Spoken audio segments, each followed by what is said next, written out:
시청자 여러분, 고영신TV 시사정담을 시작하겠습니다. 시청자 여러분, 어제 판문점 우리 측 자유의 집에서 트럼프 미국 대통령과 북한 김정은 국무위원장이 깜짝 정상회담을 가졌습니다. 요즘 말로 일종의 요란한 펑게팅을 한 셈입니다. 1953년 6.25 정전협정 이후 66년 만에 현직 미국 대통령이 분단과 대결의 장소였던 비무장지대 DMZ 판문점에서 김정은과 첫 정상회담을 한 것은 역사성은 물론 상징적 의미가 큰 것이 사실입니다. 우리 국민들은 말할 것도 없고 세계의 이목이 판문점에 쏠렸습니다. 일본은 TV 생중계를 하고 각국 외신들도 기사를 긴급뉴스로 쏟아냈습니다. 역사적 만남, 위대한 역사의 현장, 피스메이커, 평화의 악수, 창의적이고 과감한 결단 등 말잔치도 풍성했습니다. 트럼프 대통령이 금지선인 판문점 군사 붕괴선을 넘어서 역사상 최초로 북한 땅을 밟았고 김정은과 기념 촬영도 했습니다. 문재인 대통령과 트럼프, 김정은 3자가 좋아하는 장면도 연출했습니다. 트럼프 대통령은 자유의 집에서 김정은과 1시간 가까이 비공개 단독 회담을 갖기도 했습니다. 일단 트럼프, 김정은의 판문점 깜짝 회동은 이발 하노이 회담 실패 후 교착 상태에 빠진 비핵화 협상에 물꼬를 텄다는 것이 성과라면 성과라고 평가할 만합니다. 그러나 소문난 잔치 먹을 게 없다는 말이 있듯이 남북미 새 정상의 판문점 회동은 거칠에는 요란했지만 내용을 따지고 보면 빈 깡통에 불과했습니다. 53분에 걸친 단독 회동 후 내놓은 결과는 2, 3주 안에 협상팀을 새로 꾸려서 포괄적 협상에 착수한다는 것이 전부입니다. 트럼프는 김정은과 굳건하고 생산적인 회담을 가졌다고 강조하면서 향후 실무 협상을 지켜보자고 자신감을 피력했습니다. 두 사람 간의 모종의 물밑 거래가 이루어졌는지 여부는 현재로서 알 수 없지만 TV 리얼리티 쇼를 진행했던 트럼프 대통령이 내년 재선을 겨냥해서 기막힌 판문점 리얼리티 쇼를 벌였다는 느낌을 지울 수가 없습니다. 지금 미국에서는 민주당 대선 후보들의 TV 토론이 벌어지고 있는데요. 트럼프는 여론조사 결과 조 바이든 전 부통령을 비롯해서 민주당 유력 대선 주자들과 양자 대결에서 모두 지는 것으로 나타났습니다. 미국 내 여론을 반전시키기 위해 뭔가 극적인 조치가 필요한 시점입니다.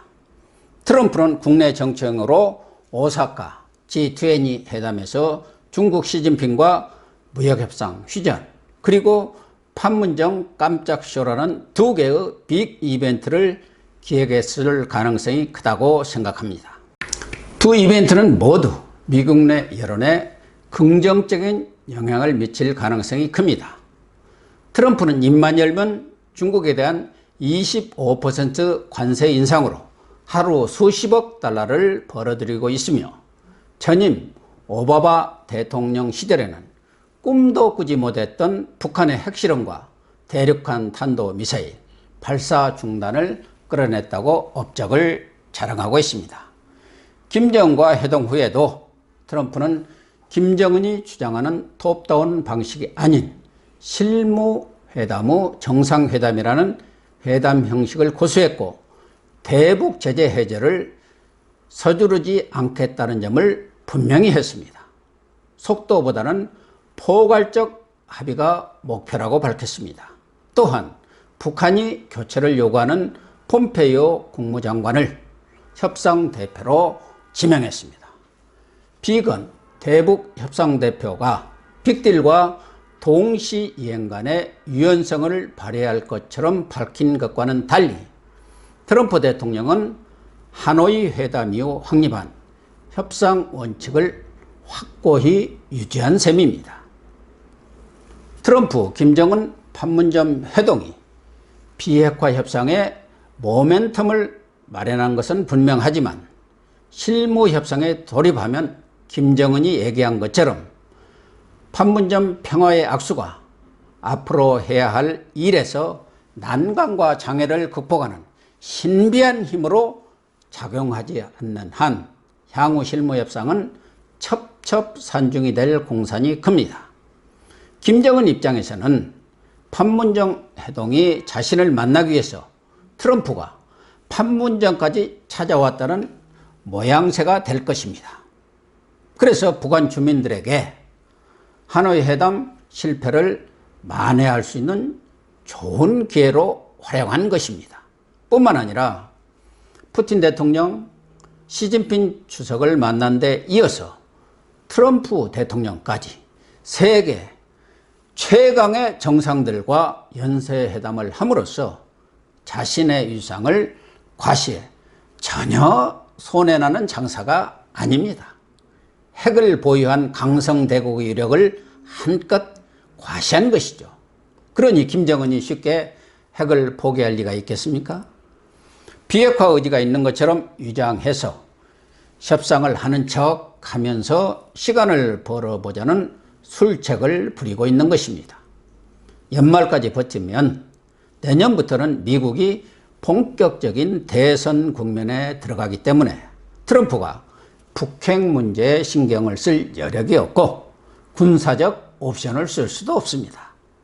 김정은은 문재인 대통령을 앞세워 제재 완화를 받아내고 자연스럽게 핵 보유국 지위를 굳히려는 계산을 하고 있다고 보는 것이 합리적인 해석이라고 생각합니다. 중요한 것은 문재인 대통령의 선택입니다. 어제 트럼프, 김정은 판문점 회동에서도 문 대통령은 회담의 아웃사이더, 들러리를 자처했습니다.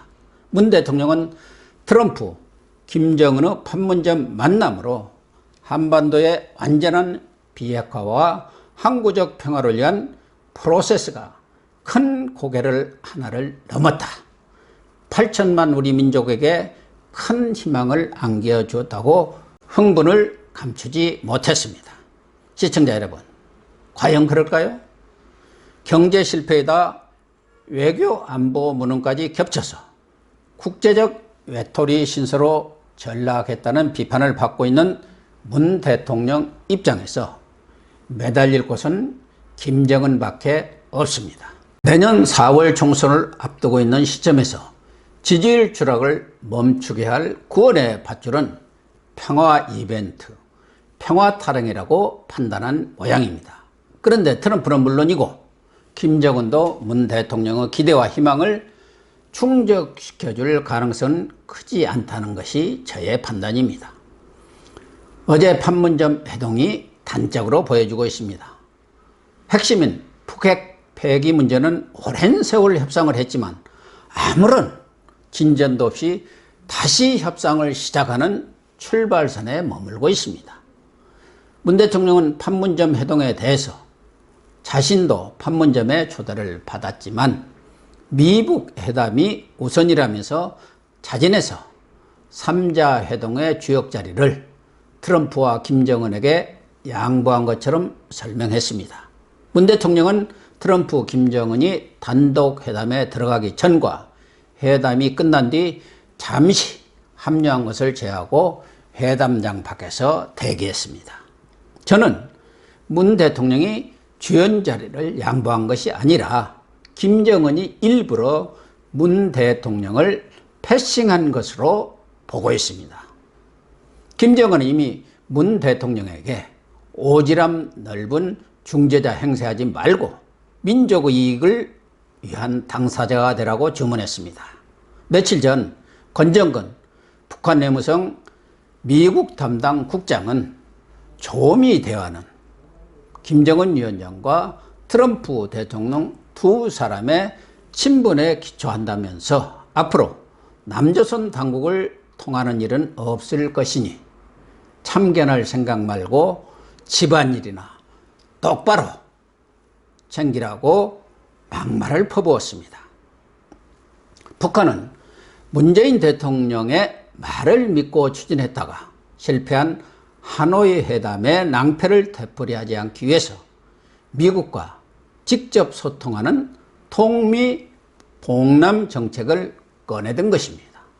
어제 판문점 북미 정상회담처럼 앞으로도 문 대통령을 북미 회담의 들러리로 세워서 개성공단, 금강산 관광 재개로 대북 제재의 벽을 허무는 카드로 활용하겠다는 속셈을 드러낸 것입니다. 이렇게 되면 우리는 비핵화 협상에서 소외되고 핵을 머리에 이고 살면서 협상의 고비마다 엄청난 경제적 부담을 떠안는 북한의 핵 인질이 될 우려가 큽니다. 내년 총선에 올인하고 있는 문재인 대통령 또한 수시로 북한 가드를 총선에 활용하고 싶은 유혹을 떨쳐버리기 어려울 것입니다. 그런 점에서 문 대통령이나 우리 국민 모두 트럼프의 리얼리티 쇼에 현혹되어서 흥분과 과잉 기대는 금물이라고 생각합니다.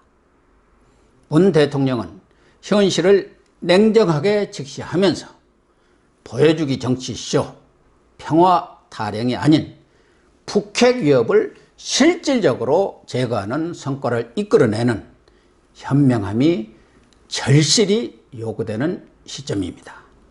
오늘 방송 마치겠습니다. 감사합니다.